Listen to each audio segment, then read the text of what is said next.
All right, so how do I want to start this? All right, let me just say it flat out and blank and be frank with you guys.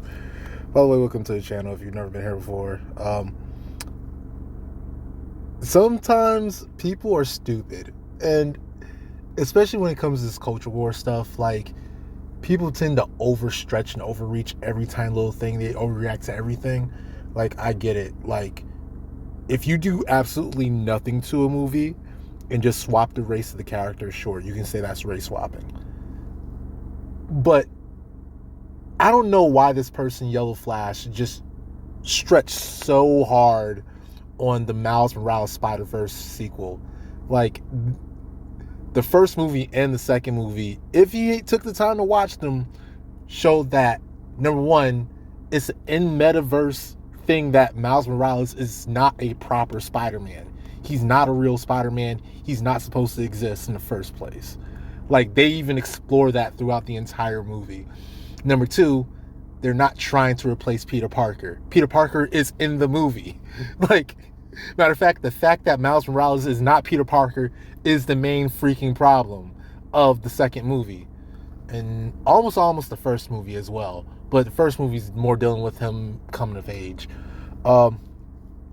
So to have, and of course, the conservative types have this thing where it's supposed to be a culture war and we're supposed to be trying to do a great replacement of all the standards. All right, the last three iterations of Peter Parker in real-time action movies have all been Caucasian males, right? Am I wrong? So Tobey Maguire, Andrew Garfield, Tom Holland. All three of them got trilogies except Andrew Garfield. I don't think he got his trilogy. I think they might be trying to work on him getting a third movie. But for the most part, they all got trilogies. I think Tom Holland might even got 4. I'm not really paying that close of attention. I think he got 4. I definitely saw the third one. And I think one came out after that, and I didn't manage to catch that. So he might have actually got 4. So that's not going anywhere. The Spider-Man that's in the MCU right now is Tom Holland, okay? It's not going anywhere. He's not being replaced, all right? This great replacement has not hit Spider-Man. It's hit Mary Jane, but it hasn't hit Spider-Man. So when you see Into the Spider-Verse, which is a completely unique concept that has to deal with hundreds of Spider-Men and spider things. They had a spider T-Rex, a spider pig, a spider dog, a spider parked car. All right? I think it was literally named Peter Parked Car. Like, they have all the things you can imagine. Spider-Man and Lego. Like, yeah. In the great sin of Miles Morales, I'm not going to insinuate that the only reason that these people are reaching to claim that this is a culture war thing is because Miles Morales is a dark-skinned individual, but it's pretty obvious that's what the impetus for these videos was. So if you go and you look at YellowFlash's video posting history 4 weeks ago, it was Miles Morales flaps again. By the way, if you don't know, this secondary movie is the biggest box office of the year. Across the Spider-Verse not only far outperformed the first movie, which was already a banger, but it was a brand new concept, brand new IP, so it didn't go very far on its own until people start spreading it by word of mouth, like, yo, this movie is awesome. And then people start catching it like, oh yeah, it's a great movie. So the hype for this movie was through the roof because the first one was kind of a sleeper cult hit, and then this one came out and everybody's like, we want to see it. And then it blew out everybody's expectations. And then it's like, I get the whole thing with, okay, yeah, Gwen Stacy has I didn't even manage to see it when I watched the movie because her entire world is in like pink and blue, but she apparently has a trans flag above her door in her room. I can't even remember how many times you had to angle to even see that, but I didn't see it during the movie, and I was kind of sort of keeping an eye out for it. So the fact that you can barely see it, it's like blink if you miss it. Like, and I guess there might, and I also missed the BLM patch. Like, you'd have to really be on your Blu-ray timing to catch that. Like, or your photographic memory to catch these details, because there's so much constantly going on the screen. Like, how would you even see that? And it's definitely not something they're harping on. They barely even show you the imagery. You can easily miss it. Like, a lot of this culture war, it's not a part of the Spider-Verse movie. It's the Spider-Verse movie is a good movie. That's all it wants to be. It doesn't want to be a soldier in the wars. It's not trying to be a liberal propaganda. Like, yes, these people realistically are very, like, you keep it real, Miles Morales might just have a BLM pin. Gwen Stacy might have a trans flag in her room. But they don't make that a centralized theme, or even a theme at all of their movies. They just manage to have the pin on somebody's backpack, I've heard, and then the flag above her door. I didn't catch it. I didn't see it. So I would have to go rewatch the movie and then try to keep an eye out and make sure I actually see it this time to even catch that, to be offended by it or whatever. Like, and honestly, I'm not going to be offended by somebody's imagery. Like, that's really, like, okay, anyway. So we go out of our way to be offended by these things that we didn't manage to even catch. We go out of our way to, and you know what? I'm not even going to continue harping on this and preaching on my soapbox. The last thing I want to say is, there are times when people go overboard with, and I tried going into this movie thinking about racial mindsets.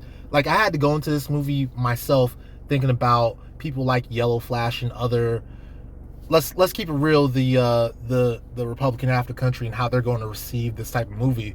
And I normally wouldn't do this, but I had to cringe in a couple scenes, especially early on in the movie, Gwen Stacy's story, where the strong white father was willing to arrest his own daughter. I was like, oh yeah, that's not going to play well with the conservative crowd. And then also the white daughter sees the black sassy woman and she's like, oh, will you adopt me? I was like, oh, that's gonna suck. But then by the end of the movie, spoiler alert, all of these themes get flipped on their head, and you see that the black sassy woman is not the heroic character Gwen Stacy thought she was, and also that the father is nowhere near as bad as Gwen Stacy thought he was, and that he actually valued her more than his job. But obviously, you're in a very high pressure situation. Everything's falling down around you. Sometimes you just make the wrong call in a hot blooded situation. It happens. It happens to everybody. Like, realistically, parents are not perfect. I think that was a centralized theme of this movie. If you want to talk about a theme of this movie, parents are not perfect. And especially when you don't give them all the information, or you just drop a bomb on them, sometimes they're going to make the wrong call in the heat of the moment. It happened multiple times this movie, with Gwen Stacy's parents, with Miles's parents, with everybody, even with this dude who was a parent. What was the O'Hara? Miguel O'Hara. He made the wrong call.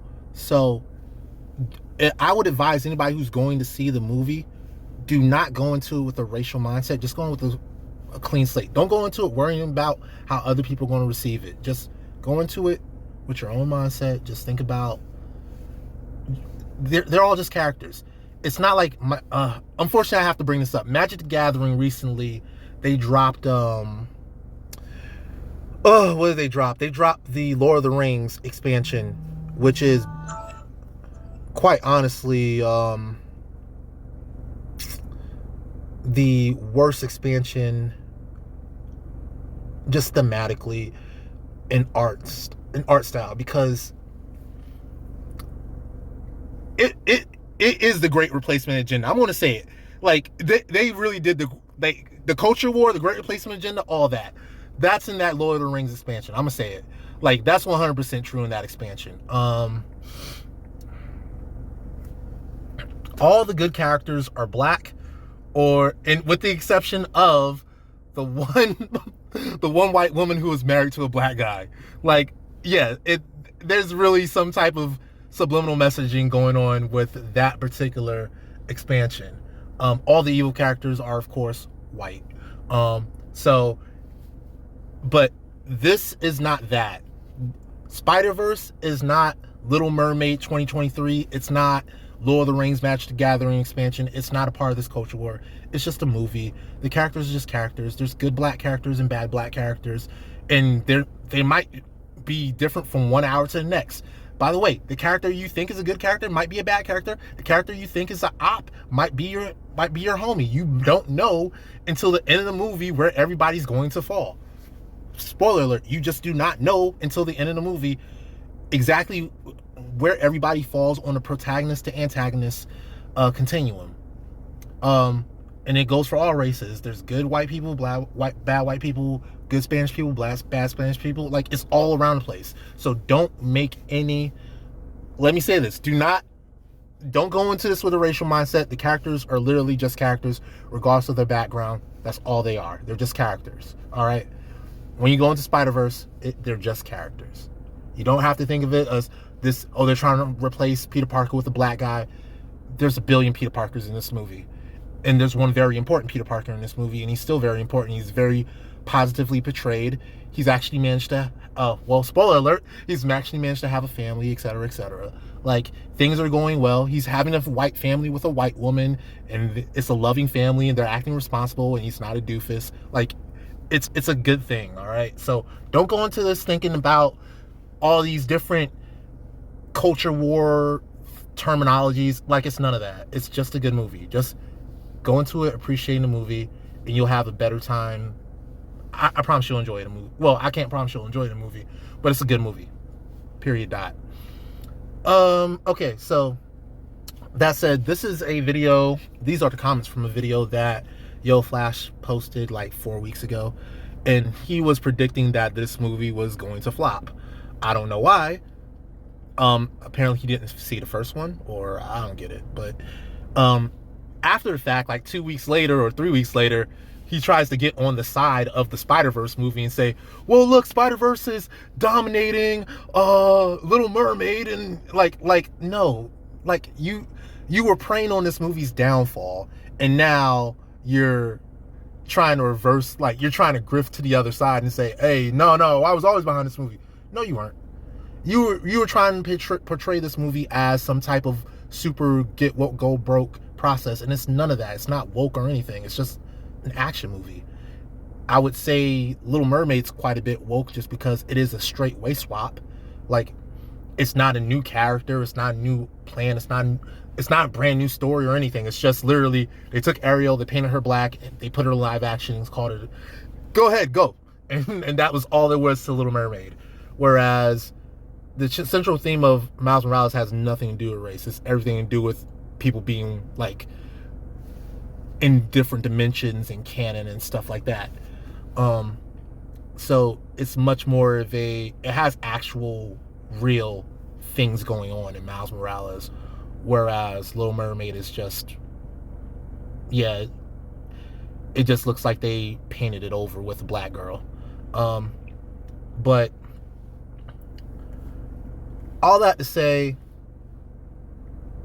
let go of all, like, you don't have to hate everything that goes online. You don't have to make everything that.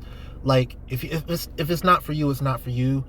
If it really offends you that much that Miles Morales and Gwen Stacy kind of sort of have a love connection, that says more about you than anybody else, honestly. Like, look, and it's even brought up in canon in the movie. Anytime Miles Morales and Peter Parker get together, spoiler alert, one of them has to die. So, like, it's just a part of the canon. Like, and I think the third movie's rule is going to be that destiny's not guaranteed.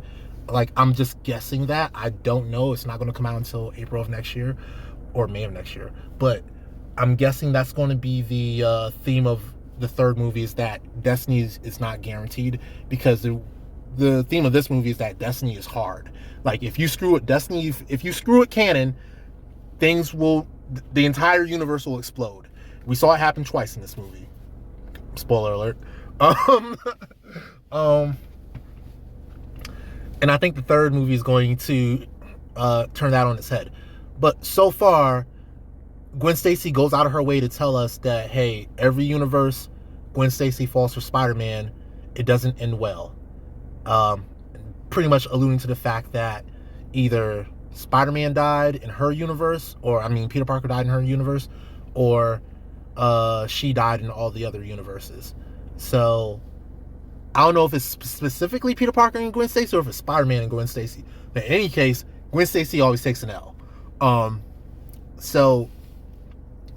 But with Miles Morales, and this is my personal theory. Now I'm getting out of the, I'm getting more into my own personal theories. But my headcanon is that since Miles Morales is the original anomaly because he wasn't supposed to be Spider-Man at all, and they'll explain why in the movie, he's actually immune to canon, which means that he can do things that aren't supposed to happen, like be in a relationship with Gwen Stacy that doesn't end in her death, etc., or his death, etc., etc.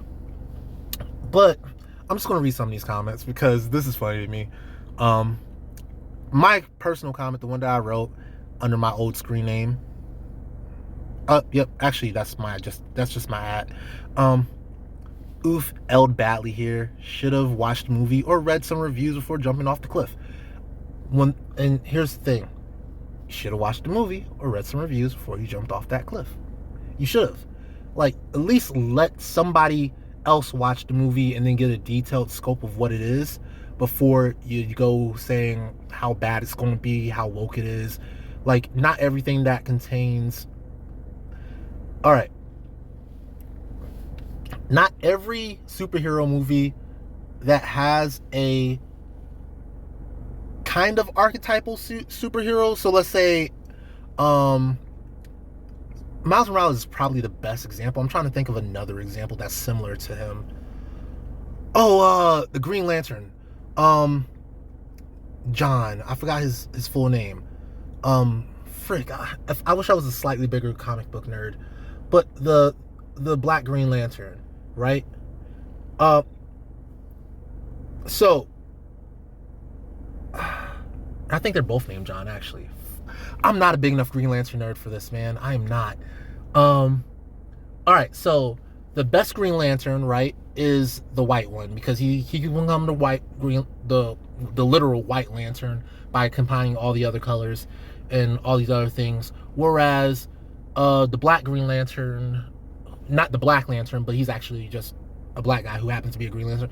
He's a different character. He's a Marine. He does other stuff, but he's not supposed to replace John, right? It's like having Wally and Barry as the Flash, right? They aren't different, like, you know what I'm saying? Like, it's just a different character. Like, Barry is not Wally. Or Tim Drake versus, I don't remember all the Robin's names, but you get where I'm going. Like, there are different versions of characters from comic books. And then also refuting this whole idea of that, it's because it's a black Spider-Man that he's supposed to be better than because he has electricity, etc.